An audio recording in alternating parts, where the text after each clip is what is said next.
Samsung S25 Edge è lo smartphone più fine e leggero mai prodotto da Samsung, ma senza mettere da parte tutte le funzioni e le prestazioni del modello Ultra. Questo Samsung S25 Edge è davvero un gran bel pezzo di tecnologia. Appena avuto fra le mani nella Samsung SmartThings Home di Milano, sono rimasto impressionato dal lavoro svolto da Samsung. All'inizio sono partito un po' prevenuto, pensando che uno smartphone del genere poteva risultare un po' fragile fra le mani, e invece mi sono dovuto ricredere. Seppur ha uno spessore di solamente 5.8 mm con 163 grammi di peso, riesce a trasmetterti robustezza, che poi se volessimo anche equipaggiare una cover per proteggerlo diventerebbe spesso quanto un S25 base. Di sicuro l'idea di creare delle cornici come il modello Ultra in titanio e il vetro del display e della scocca in Corning Gorilla Glass Ceramic 2 hanno contribuito a dargli quel senso di solidità. È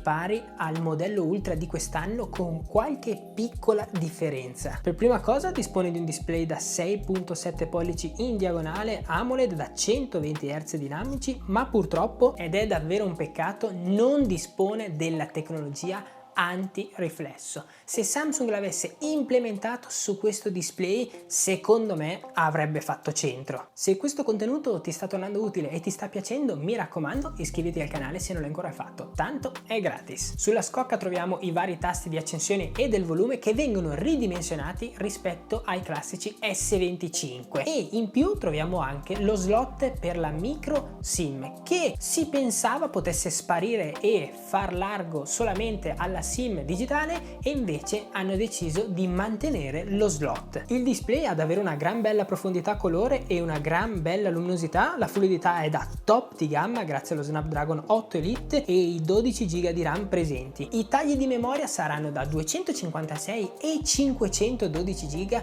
e rispettivamente costeranno 1299 e 1419. È un po' troppo secondo voi? Verso la fine del video parleremo del prezzo. Lui si pone esattamente fra il modello S25 Plus e il modello S25 Ultra. Anche se pur finissimo, Samsung ha cercato di riempire tutti gli spazi in maniera intelligente per evitare surriscaldamento nell'utilizzo, essendo che viene anche consigliato come smartphone da gaming viste le grandi prestazioni, praticamente pari ai modelli S25 classici. Samsung ha voluto farci sapere che all'interno è presente tutto per dissipare al meglio il calore in questo smartphone. È presente la camera di raffreddamento e anche il foglio di grafite che permette questo processo. La cosa davvero incredibile è che sono riusciti a far stare tutto in uno smartphone così fine. Cioè, a me l'idea fa impazzire che abbiamo in mano praticamente un modello Ultra ma con uno spessore davvero ridotto. Neanche nel lato fotocamere si sono risparmiati, dispone di un sensore principale da 200 megapixel,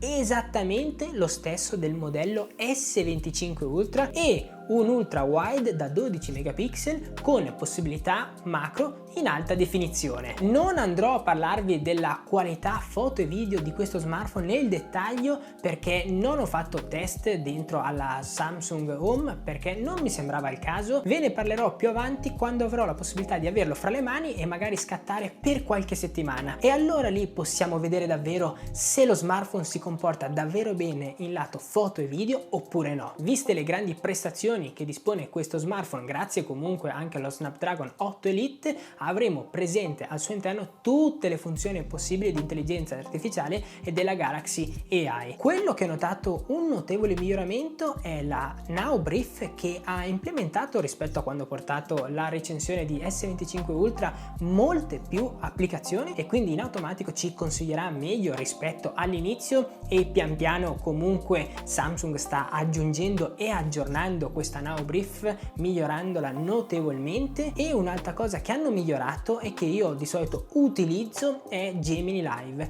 In più ora possiamo anche, mentre stiamo parlando con Gemini, inquadrare per esempio un oggetto e chiedergli se per caso sta bene su quel tavolo, e lui ci darà un consiglio. Praticamente Samsung sta continuando a portare avanti questa sorta di assistente personale, e lo sta facendo molto bene, migliorando utilizzandolo aggiornamento dopo aggiornamento. Ma in questi 5,8 mm la batteria c'è. Potrebbe, e dico potrebbe, essere un punto a sfavore, ma finché non lo proviamo per qualche settimana di fila non possiamo dirlo. Comunque dispone di una batteria da 3900 mAh, quindi non proprio grande, con comunque una ricarica da 25 watt e una ricarica wireless da 15 watt. Le colorazioni disponibili saranno la Titanium Silver, la Titanium Jet Black e la Titanium Ice Blue. Avendole viste tutte e tre non saprei neanche quale consigliarvi, perché secondo me si miscelano tutte e tre molto bene con l'estetica dello smartphone, e ammetto che a me questo tipo di estetica mi piace davvero tanto.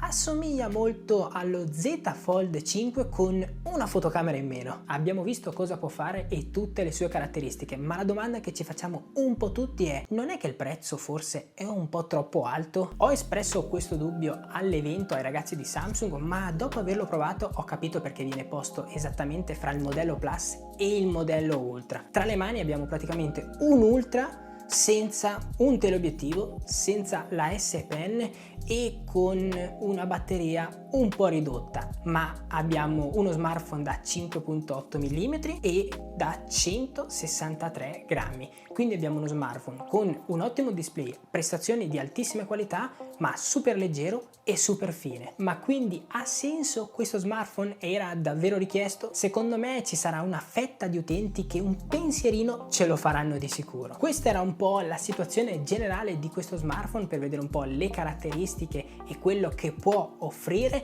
Naturalmente finché non ce l'avremo fra le mani non potremo davvero dire se lavora bene oppure no. Possiamo avere delle idee, ma non potremo avere ancora delle opinioni a pieno. Appena avrò la possibilità di utilizzarlo per almeno 1 o 2 settimane, porterò una recensione come si deve e vi farò sapere se questo smartphone vale la pena acquistarlo oppure no. Fatemi sapere cosa ne pensate sotto nei commenti e mi raccomando, se non siete ancora iscritti al canale vi invito ad iscrivervi. Sotto in descrizione trovate sempre un articolo dedicato su di lui e vi aspetto nei prossimi contenuti qui sul canale. Ciao ragazzi!